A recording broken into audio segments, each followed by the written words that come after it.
adalah orang yang banyak hartanya, min sa'iri sunufih wa anwa'ih, dari berbagai macam kekayaan-kekayaan yang dimiliki oleh Nabi Ayyub. Minal an'ami, di antaranya kekayaan yang dimiliki oleh Nabi Ayyub, minal an'am, beliau memiliki banyak hewan-hewan ternak. Jadi hewan-hewan ternak itu disebut dengan al-an'am. Bahkan dijadikan nama surat di dalam Al-Quranul Karim. Ada satu surat namanya surat Al-An'am. Itu artinya surat hewan-hewan ternak. Kenapa disebut dengan Al-An'am? Karena ketika dikonsumsi terasa nikmat, makanya diambil dari kata nikmat gitu. Jadi al-an'am itu diambil dari kata nikmat. Kita makan daging kambing atau sapi itu terasa nikmat, sehingga para ulama ketika mereka meneliti makanan-makanan kesukaan Nabi kita Muhammad sallallahu alaihi wasallam, di antaranya adalah al-lahm. Nabi sangat senang dengan daging, khususnya daging kambing. Bahkan ulama mengatakan sayyidut ta'am fid dunya wal akhirah al-lahm. Pemimpin makanan di dunia dan di akhirat adalah daging. Itu disebutkan di dalam kitab Bughiyat Al-Mustarsyidin yang ditulis oleh As-Sayyid Abdurrahman Al-Mashhur. Kemudian kekayaan lainnya adalah al-abid. Beliau punya banyak al-abid, para pelayan atau para budak. Wal mawashi, dan hewan-hewan lainnya, wal aradi, dan punya banyak tanah, dan tinggal di wilayah Huron. Jadi beliau berada di wilayah Huron yang ada di Jordania. Kalau zaman sekarang masuk wilayah Jordania. Nah, ini salah satu nabi yang kaya raya nih. Nabi yang paling kaya siapa? Di antara semua para nabi yang paling kaya, Nabi Sulaiman alaihissalam. Paling kayanya nabi.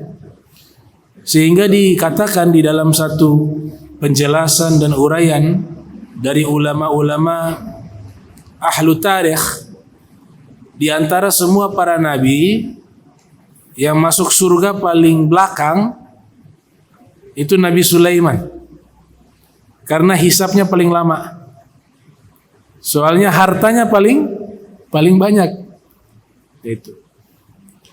Nah, Nabi Ayyub juga termasuk nabi yang kaya raya. Ada satu kitab berjudul Hayatus Sahabah. Itu ditulis biografi singkat para sahabat. Memang riwayat ini diperdebatkan ya. Sebagian menolak riwayat ini sebagai riwayat yang kuat. Sebagian ulama menerima riwayat ini. Tapi kebanyakan menolak. Yaitu hadis tentang sosok sahabat bernama Sayyiduna Abdurrahman bin Auf. Nah, ini sahabat terkenal sangat kaya. Sangat kaya. Bahkan dicoba di konferensi kekayaan beliau itu di zaman sekarang, ada ulama yang coba mengkonferensi itu dengan hitungan dinar yang dimiliki oleh beliau, dirham, dan juga memiliki al-ibil, onta yang begitu banyak. Itu kurang lebih 1 triliun lebih hartanya di zaman itu. Ada riwayat mengatakan Rasul sallallahu alaihi wasallam bersabda, "Ra'aitu Abdurrahman bin Auf yadkhulul jannata habwa." Saya melihat Abdurrahman bin Auf masuk surga dalam keadaan merangkak habwa. Kenapa dalam keadaan merangkak? Karena beliau kaya raya sehingga hisapnya begitu panjang. Nah, tapi kan riwayat ini masih diperdebatkan kesahihannya, keabsahannya. Walhasil Islam tidak melarang kita untuk kaya, bahkan beberapa ulama terkenal sebagai ulama yang kaya raya, yang substansinya adalah kekayaan itu tidak melupakan dia, tidak melalaikan dia, tidak membuat dia berfoya-foya. Abu Hanifah ulama yang kaya raya. Al-Lais bin Sa'ad al-Misri juga ulama yang kaya raya. Dan masih banyak para ulama lainnya yang mereka juga pengusaha, sehingga tidak ada masalah di dalam kekayaan mereka karena mereka salurkan di tempat-tempat yang baik. Nabi Ayub kaya raya, punya ternak, punya pelayan, punya al-aradi, aset berupa tanah yang begitu banyak di negeri Huran yang ada di Jordania. Wa kana lahu auladun wa ahlun, juga memiliki banyak anak. Jadi seperti itu. Bagaimana Nabi Ayub, beliau punya banyak anak, banyak istri, tapi di konsep semuanya beliau mampu. Katsirun fasuliba min dzalika jami'uhu. Ternyata dalam satu kitab disebutkan iblis ini memprotes karena Allah dan malaikat memuji Nabi Ayub. Ini hambaku luar biasa nih, dia taat, dia kaya raya tapi tidak lupa kepadaku. Dia kaya tapi berbagi kepada sesama. Dia kaya tapi bertambah soleh, bertambah baik. Jadi dipuji oleh Allah dan dipuji oleh malaikat. Nabi Ayub alaihissalam. Iblis datang. Dia mengatakan, ya Rob, dia bisa taat, bisa soleh karena dia kaya. Coba kalau dia miskin, dia tidak akan seperti ini. Dia susah, dia tidak mungkin taat kepadamu. Allah Ta'ala mengatakan, dia adalah hambaku yang taat kepadaku, baik dalam keadaan kaya maupun miskin, dalam keadaan senang maupun susah. Kalau kau ingin melihat hambaku ini, yaitu Nabi Ayub, bahwa dia tetap istiqomah dalam ketaatan kepadaku walaupun dia hidup susah, saya akan buktikan, kata Allah. Itu kronologisnya. Akhirnya mulai dicabut semua nikmatnya. Rumah yang begitu banyak kebakaran habis, ladang-ladangnya gagal panen, anak-anaknya semua meninggal, istri-istrinya semua meninggal, sisa satu yang Allah hidupkan. Kemudian hartanya semuanya habis. Sudah begitu dikatakan di sini bi anwa'il bala wa ubtuliya fi jasadihi bi anwa'il bala, kemudian diberikan ujian, ia terkena penyakit dengan berbagai macam bala dan penyakit. Wala yabqa minhu udun salim siwa qalbihi wa lisanihi yadhkurullaha azza wa jalla. Seluruh tubuhnya tidak selamat, semua terkena penyakit kecuali hatinya dan lisannya. Ia gunakan berzikir kepada Allah Subhanahu wa taala. Bihima, dengan keduanya. Wa huwa fi dzalika sabir. Dia sabar menerima itu, tidak protes. Bahkan di dalam kitab Al-Bidayah wan Nihayah yang ditulis oleh Al-Hafiz Ibnu Katsir, sang istri datang menemui Nabi Ayub, wahai suamiku, engkau kan seorang nabi, tidak mungkin doamu ditolak oleh Allah. Minta kepada Allah agar Allah sembuhkan dirimu, agar engkau bisa berdakwah. Itu istrinya hanya minta itu. Bas, cukup. Sembuh agar engkau bisa berdakwah. Bukan minta kembalikan harta, jadi kaya lagi. Tidak. Minta engkau sembuh agar engkau bisa berdakwah. Nabi Ayub mengatakan kepada sang istri, wahai istriku, kita hidup bersama dalam kenikmatan berapa lama? Kata sang istri 20 tahun. Sekarang kita ini susah diberikan ujian seperti ini. Berapa lama? 18 tahun. Berarti nikmat yang Allah berikan jauh lebih banyak kepada kita. 20 tahun. Dibanding ujian yang Allah berikan kepada kita 18 tahun. Saya malu minta kepada Allah, sedangkan nikmat yang Ia kasih lebih banyak daripada ujian yang Ia berikan padaku. Luar biasa. Makanya itu amsal, permisalan orang yang sabar itu disebut sobru Ayub. Sabar seperti Nabi Ayub itu sobrun jamil, kesabaran yang indah. Nanti kita lihat bagaimana beliau berdoa. Doanya itu tidak menyalahkan Allah. Padahal mereka Nabi paham segala sesuatu dari Allah. Tidak protes, tidak menyalahkan Allah. Bahkan doanya dengan santun. Jadi kalau ada yang kasih ajar doa apa saja kepada Allah dengan bahasa apapun, walaupun tidak santun, tidak apa-apa, itu salah. Sekelas Nabi saja doanya santun, sudah begitu diuji oleh Allah. Inna Allah Ta'ala hayyun karim yastahyi idza rafa'al 'abdu yadayhi ilaihi ay yaruddahuma sifran khaibatain. Rawahu At-Tirmidzi fi sunanih. Di dalam hadis yang diriwayatkan oleh Imam Tirmidzi yang lahir tahun 209 Hijriah, wafat 279 Hijriah, Rasul bersabda, Inna Allah, sesungguhnya Allah, hayyun karim, maha pemalu dan maha mulia. Allah malu apabila ada seorang hamba mengangkat kedua tangan dan meminta kepadanya, kemudian dia kembalikan tangannya dalam keadaan tangan kosong. Itu Allah malu. Jadi doa itu pasti dibalas oleh Allah. Cuma caranya berbeda. Ada yang digobul waktu itu, ada yang disimpan jadi pahala, ada yang dikasih pada waktu yang tepat, ada yang disimpan nanti untuk mengurangi dia punya dosa di yaumil qiyamah, macam-macam model itu. Tapi yang pasti orang yang berdoa itu tidak pernah rugi. Orang yang doa itu tidak pernah rugi. Dan sifatnya Allah, makin banyak minta, makin Allah cinta. Beda kalau manusia. Makin banyak minta, dia makin sumpek. Tapi sifatnya Allah terbalik. Makin banyak kita meminta kepadanya, makin Ia mencintai hamba tersebut. Salah satu hikmah kenapa Allah banyak berikan ujian kepada orang-orang baik, orang-orang soleh, di antaranya Allah senang mendengar suara mereka ketika berdoa kepadanya. Idza ahabballahu 'abdan ibtala hatta yasma'a du'aahu. Apabila Allah mencintai seorang hamba, Allah mengujinya hingga Allah senang mendengar suaranya ketika berdoa kepada Allah Ta'ala.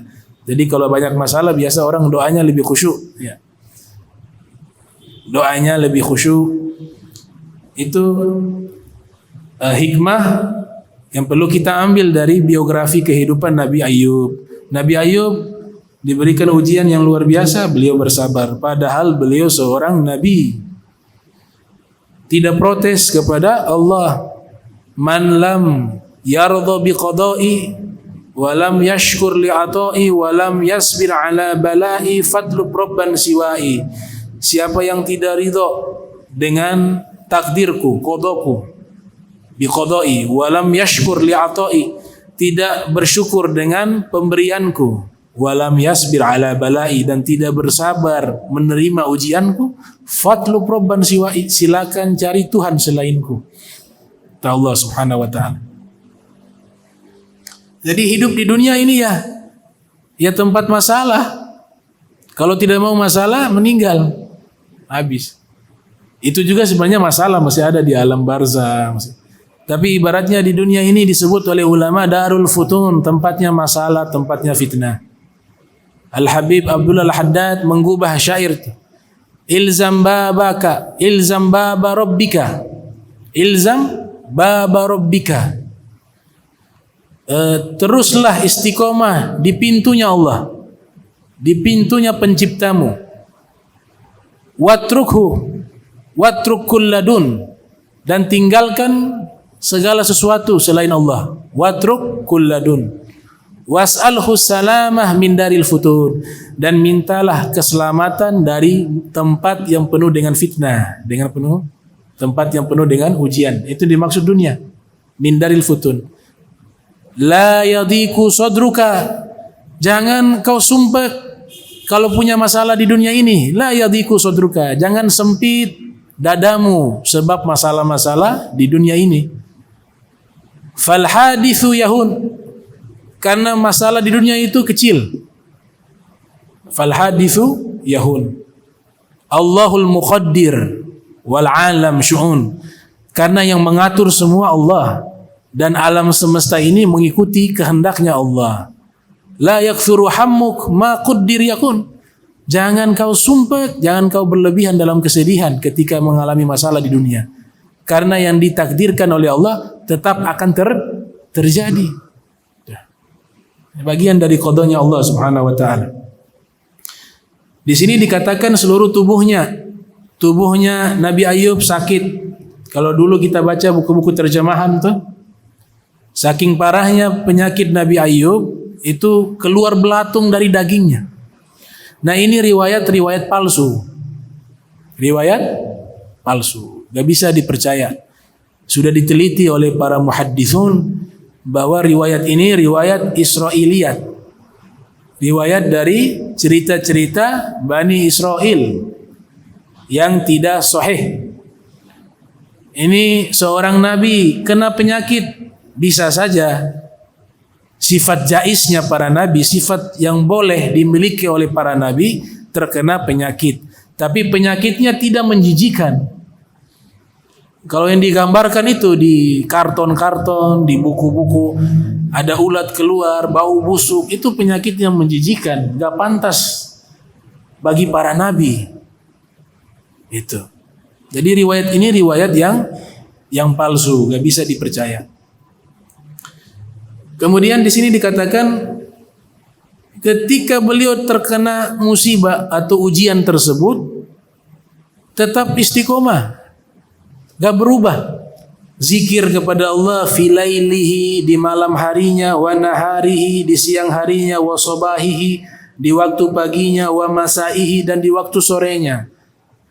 Itu. Ada orang kan dia taat, tapi kalau kena musibah, masalah, dia tidak taat lagi. Ada. Padahal yang bikin salah bukan Allah, yang bikin salah dia sendiri atau orang lain, tapi yang disalahkan Tuhan. Kalau seperti itu berarti yang dia salahkan adalah Allah Subhanahu wa taala.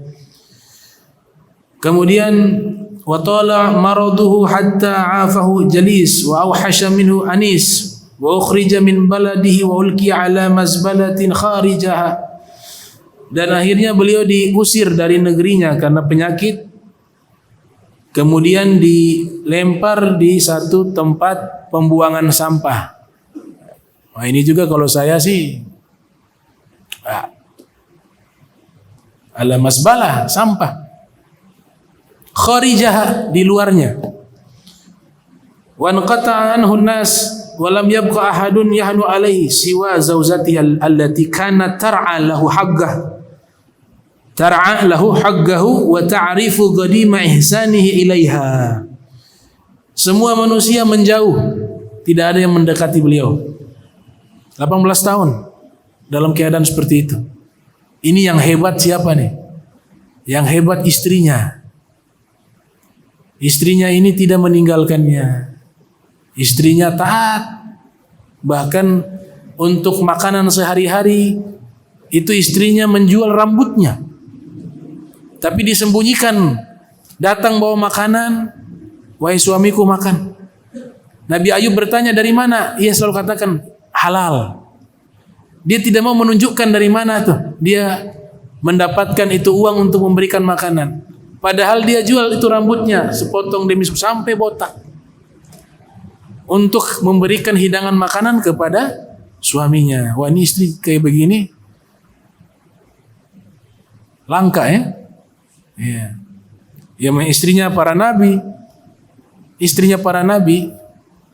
Tidak semua istrinya para nabi itu baik, ada yang jahat. tapi kebanyakan baik. Itu juga istri para nabi, Nabi Lut istrinya, Nabi Nuh istrinya. Itu juga masih diperdebatkan kalau kita kaji secara mendalam. Apakah benar istrinya? Itu karena para nabi tidak pernah salah memilih istri.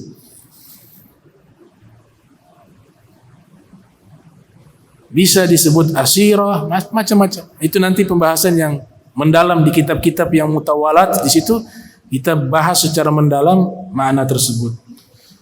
Jadi istrinya ini cucu dari Nabi Yusuf. Namanya Rahmah. Dia jual rambutnya, ngasih makan suaminya. Begitu. Kenapa dia lakukan itu? Ini bukan hal yang mudah. Kaya raya, jatuh miskin, bangkrut. Kemudian suaminya terkena penyakit, diisolasi di satu tempat. Tapi istri tidak meninggalkannya. Karena apa? Di sini dikatakan tar'a lahu haggah. Dia tahu balas budi. Dulu waktu suaminya masih kaya, suaminya sayang ke istrinya. Dipenuhi kebutuhannya. Anak-anaknya juga dirawat dengan baik, istrinya juga dirawat dengan baik. Dia ingin balas budi, jaga hak suami. Wa ta'rifu qadima ihsanih, dan tidak melupakan kebaikan yang dilakukan oleh suaminya. Itu. Jadi istri yang baik selalu mengingat kebaikan suaminya. Bukan sebaliknya, 1 juta kebaikan suami terhapus dengan 1 kesalahan. Nah ini hati-hati nih bapak-bapak. Itu memori dari istri itu, kesalahan yang 10 tahun sampai hari ini masih diingat. Ya. Tapi kalau kebaikan yang kemarin lupa, yaitu fitrawi. Makanya Nabi gambarkan para wanita itu khawarir. Apa? Gelas-gelas kaca, kata Nabi. Wanita-wanita itu seperti gelas-gelas kaca. Kalau dia pecah, jatuh pecah, kita buat kesalahan kemudian jatuh pecah, bisa kita sambung lagi pakai lem bisa. Tapi retakannya itu gak bisa hilang. Akan selalu ada di dalam hatinya, begitu. Waspadalah. Tapi tidak semua, ada istri-istri yang baik.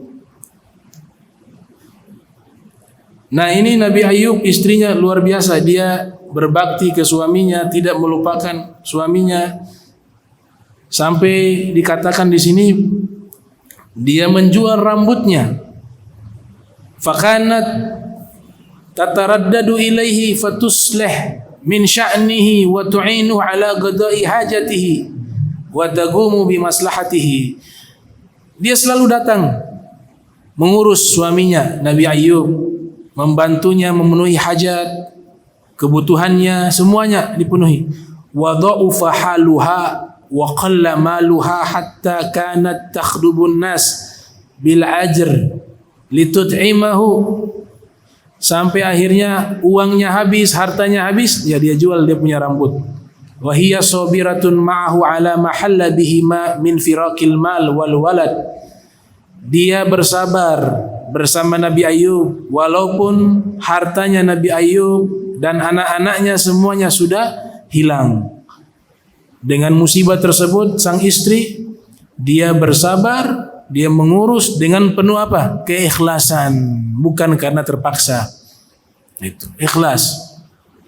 Itu yang disebut dalam Al-Quran, sudah masuk tahapan di pernikahan itu kan disebut mawaddah warahmah. Yang pertama apa? As-sakinah litaskun ilaiha. Orang menikah yang pertama tenang. Naik nanti waktu berjalan al-mawaddah, sudah saling cinta.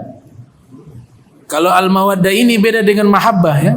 Mahabbah atau hub itu beda. Kalau mahabbah dan hub universal. Kita sesama muslim juga disebut dengan kata mahabbah, cinta. Kepada orang tua dengan hub, cinta juga. Tapi kalau mawaddah cenderung kepada cinta yang sifatnya biologis. Khususnya antara lawan jenis. Nah kalau mawaddah ini masih sifatnya fisik, masih sifatnya ada motivasi yang lain. Misalnya ini suaminya kaya, ya dia masih cinta dan seterusnya. Ada uang abang disayang. Tidak ada uang abang ditendang. Itu mawaddah tuh. Tapi ada di atas mawaddah apa? Ar-rahmah. Ar-rahmah ini dia lebih tinggi dari al-mawaddah. Kasih sayang. Kalau kasih sayang yang ada sudah gak lihat harta, tidak lihat fisik, tidak lihat apapun. Memang fitrahnya dia sayang. Itu yang paling tinggi. Makanya jangan heran kan, mohon maaf ada istrinya cantik, suaminya kurang ganteng. Ada ulama, satu orang lewat di Irak, dia lihat ada wanita muda cantik bermain-main situ di depan pintu rumah sama seorang lelaki yang sudah tua. Terus dia lihat, oh itu mungkin ayahnya. Itu. Gak lama ini sang lelaki masuk ke rumah. Ulama itu bertanya kepada wanita tersebut, tentu tidak dengan menatap. Tidak menatap. Ia bertanya, itu tadi orang tuamu? Yang mana? Kata wanita itu. Tadi yang masuk ke rumah. Enggak, itu suamiku. Wah, kaget. Suami, istri masih muda, cantik. Suami mohon maaf sudah tua, tidak gagah, tidak ganteng. Kenapa kau menikah dengannya? Kata itu ulama. Untuk mendapatkan surga.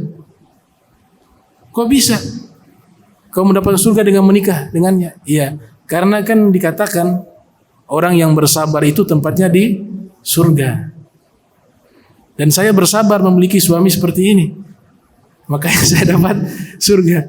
Nah, suami saya juga akan masuk surga. Kenapa? Bukankah orang yang banyak bersyukur juga tempatnya di surga? Nah, suami saya bersyukur setiap hari karena memiliki istri seperti saya. Jadi as-sabir wa syakir fil jannah. Orang yang bersabar dan yang bersyukur keduanya di surga itu. Itu bukan saya karang cerita, memang ada di kitab. Ada di kitab. Ada kitab namanya Al-Mustatraf. Ada kitab karya Ibnu Zawzi Al-Baghdadi yang lahir 510 Hijriah, wafat 597 Hijriah. Beliau menulis satu kitab, saya lupa judulnya apa. Tapi kitab itu cerita-cerita lucu, tapi ada hikmah di situ. Nah, salah satu cerita yang diceritakan kisah tersebut. Ya, insya Allah nanti kita lanjutkan lagi pembahasan Nabi Ayub alaihissalam. Mudah-mudahan ini pertemuan bisa bermanfaat. Kita tutup dengan kafaratul majlis. Subhanaka bihamdika asyhadu an la ilaha illa anta astaghfiruka wa atubu ilaik. Wa sallallahu alaihi Muhammadin wa ala alihi wa sahbihi wa barik wa sallam. Wa lafu minkum. Wassalamualaikum warahmatullahi wabarakatuh.